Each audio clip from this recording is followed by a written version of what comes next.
Happy Global Running Day. And let's be honest, most of you out there are runners. So we don't really need a Global Running Day. We're living it daily. So this video is to honor those out there who might be looking to kickstart their running and begin to run.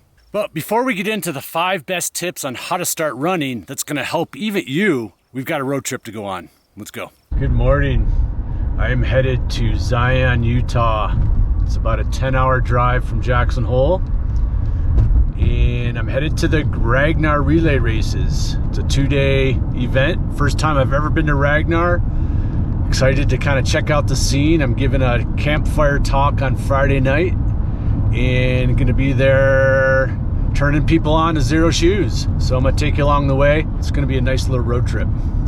Parts of Wyoming and Utah are still like the old Wild West, where wranglers still thrive and the pioneers and explorers once traveled to new frontiers. The visible ruts of the Oregon Trail connect yesterday with today, where some of the first native runners ran as messengers and for ceremony to honor their people, their food, their spirit. Trade routes like the old Spanish Trail remind us of exploration and discovery. All right. One thing I wanted to check out while I was out here was the old Spanish Trail. And you can see this road.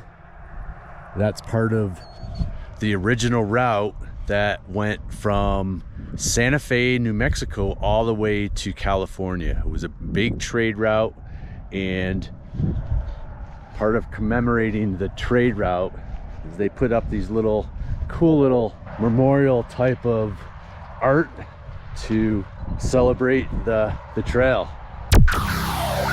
So here's the secret sauce. Be a pioneer and explorer of your own running. Don't get caught up in comparisons or placing a label on your running. That just leads to external rewards and unhappiness.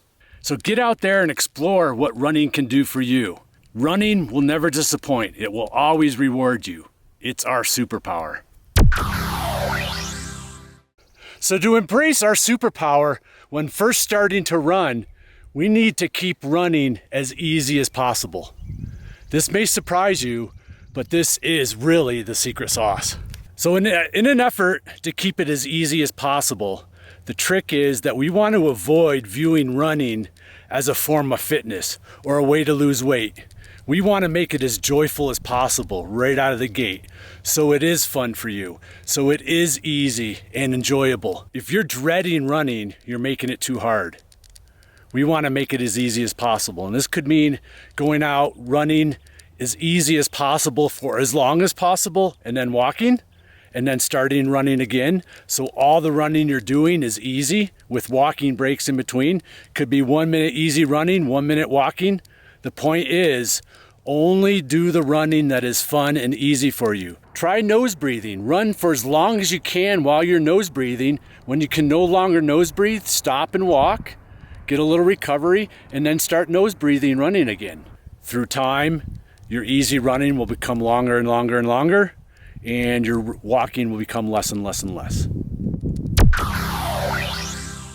Learning something new and working on it daily like it's your craft can be really exciting and exhilarating. So see running as your craft and learn technique and form. As a new runner, you're coming into it with a clean slate, so it's going to be much easier for you to learn proper form and technique while you're building your running. And so this brings us to number 4, which is really, really important. It's frequency. I would rather you do less more often. Frequency is the holy grail for any type of athletic skill, and running is a skill. So it's going to be much better to do less more often. I'd much rather see you go out for 5 or 6 times a week for 5 or 10 minutes at a time, rather than 3 or 4 days a week for 30 or 40 minutes at a time. This doing less more often, this frequency, your body loves frequency, and this will reward you. So think less more often.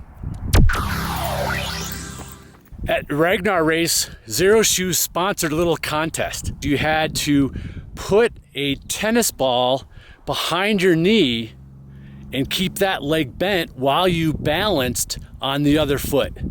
And the idea being was to demonstrate how important the foundation of our strength as runners begins with our feet. How important foot strength is really dictates how strong we are as runners and is ultimately the foundation that really breeds performance and run health. Anyway, we've got a copy of Born to Run 1 and Born to Run 2. This here is Stop by Zero Shoes. Okay. Right next to the main tent, and we got it there for you. All right. congratulations. Awesome. Nice. So number 5, train your feet, train the foundation. This will really set the course for how you use your body, how you fire your muscles as you begin to run more and more. And then find a goal. As you get into running more, this frequency and getting more confidence and keeping things easy, pick a goal like Ragnar. Maybe get a bunch of your friends together and go to a Ragnar race where it's a relay race where you're running no more than 4 miles at a time. It's great fun. It's a great way to have something that is on your mind every time your feet touch the floor getting out of bed. All right, I hope that helps. For you veteran runners out there, pass this video along. Let's help get more runners out there in this world on Global Running Day. Over and out from Jackson Hole and Born to Run World. See you guys next time.